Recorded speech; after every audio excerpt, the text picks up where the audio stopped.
So yun mga loads, magpalit tayo ngayon ng LED knob sight, no? 15,000 lumens yung headlight, tsaka 15,000 lumens yung fog light. Kaya ito testing natin kung gaano kaliwanag. So yun mga loads, maaraw pa yan, testingin mo lang natin. Fog light. Tayo natin yung fog light. On natin. Headlight. Tayo natin yung fog light. Low beam. High beam. Low beam. High beam. Sindihan natin yung fog light.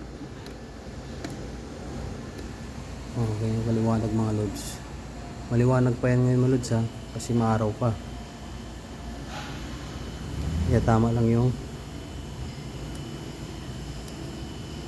ilaw niya. Yan mga loads, may free siya na park light.